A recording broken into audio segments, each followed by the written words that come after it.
family, son. Hello and welcome back to the channel. Sorry if I sound rough, as you can probably tell I've been sick for a little while, but I wanted to get this video out while the game was still fresh in my mind, and I'll start by saying this game's going to be divisive.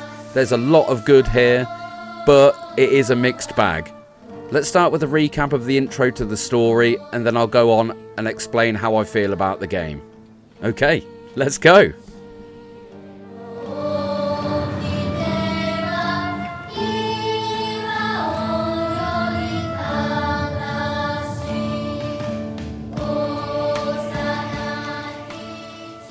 Silent Hill F is set in rural Japan in the 1960s and follows a teenage girl named Hinako.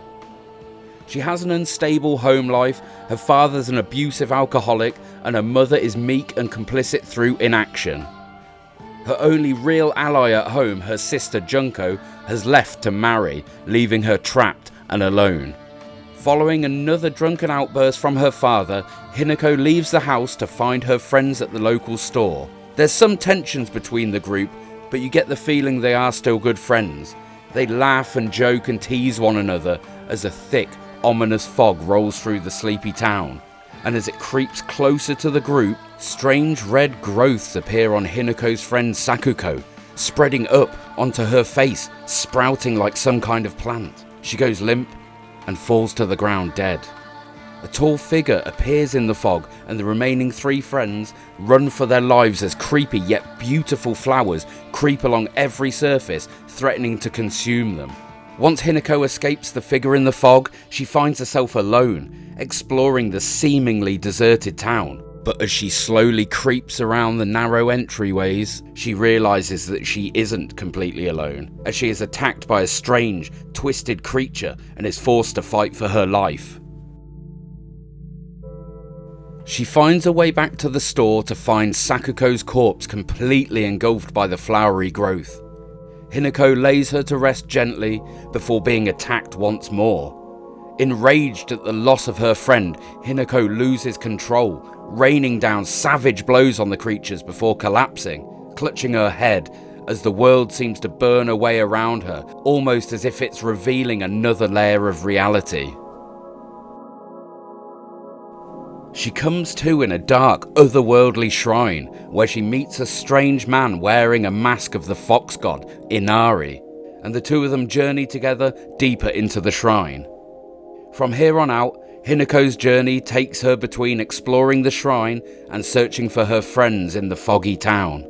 It's an introspective tale about abuse, societal expectations, lack of autonomy because of gender, addiction, and ultimately, loss of identity. Right, that's all I'm going to say about the story because I don't want to spoil it for anyone, but I will give you my thoughts on that now and move on to gameplay and stuff in a little while.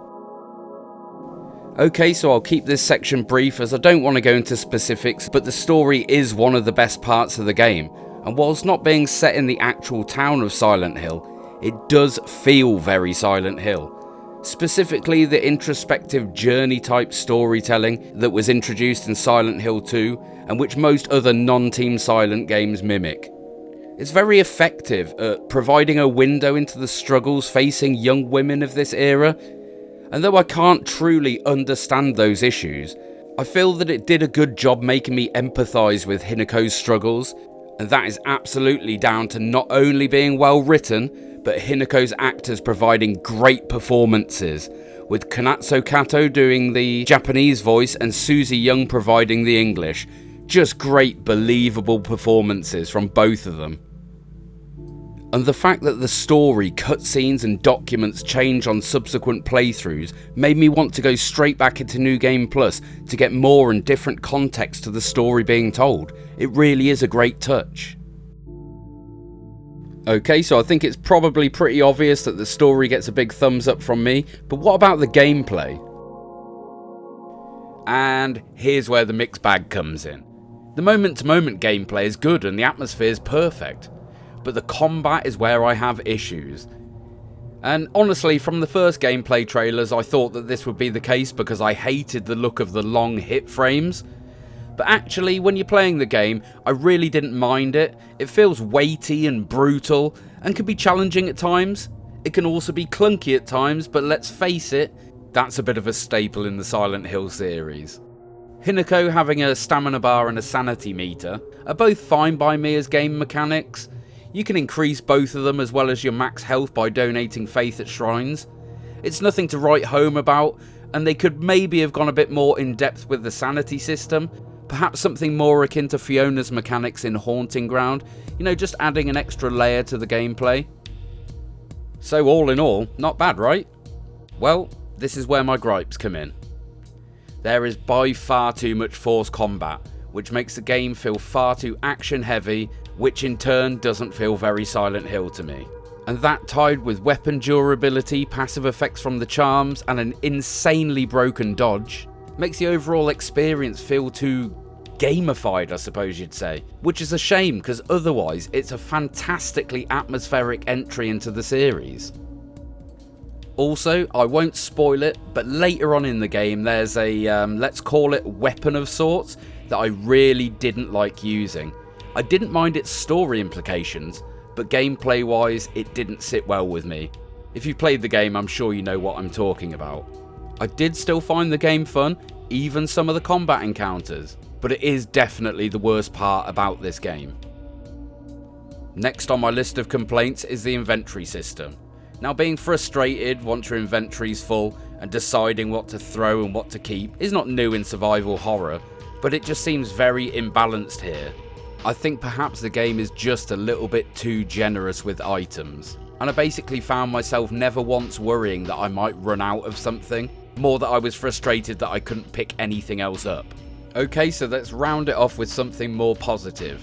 The exploration in this game's good. You get to go off the beaten path and find items and documents, much like the earlier games in the series.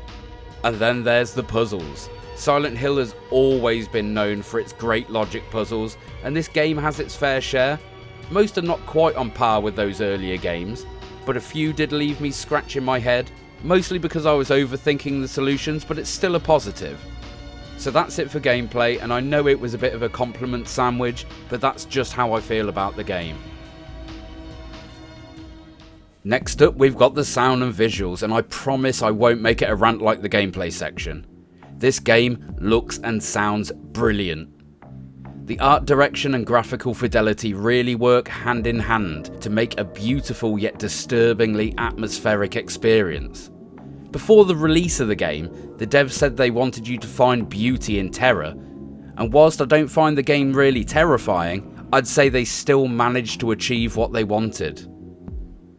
And with Akira Yamaoka returning to create most of the soundtrack, it was always going to sound good. But personally, I think he really knocked it out of the park with this one, leaving behind the industrial sound of the original games and bringing something more traditionally Japanese while still feeling like the original soundtracks. It really is a delicate balance that he achieves perfectly. And with that said, the only thing left to address is my overall thoughts and the question, does this feel like a Silent Hill game? My thoughts on this game, even though conflicted, lean much further towards the positive rather than the negative. It largely plays well, it looks great, it sounds great, the story's good, and it's very atmospheric. If the combat wasn't as gamey, and it was less frequent or at least more avoidable later in the game, this would be a much stronger entry in the series. It's sitting at 86 on Metacritic currently, and though I do think that's a little high, it's in the right kind of region, a decent 7 or 8 out of 10 game, and there's nothing wrong with that. It's definitely a game that's worth playing if you're into this genre, maybe just wait for a sale if you're unsure. Okay, now it's time to try and answer that question. Does this feel like a real Silent Hill game? In the way the story's told, yes. In the gameplay, no. But overall, I'm going to catch some flack for this, I'm going to say yes. And that is purely because if this game released under another title, people would just say that it ripped off Silent Hill. And so anyway, there are my thoughts. Thanks for watching. Please like and subscribe, and tell me what you thought about the game down in the comments, and just remember, it's okay to have differing opinions. Okay, I love you all, and I'll see you on the next video.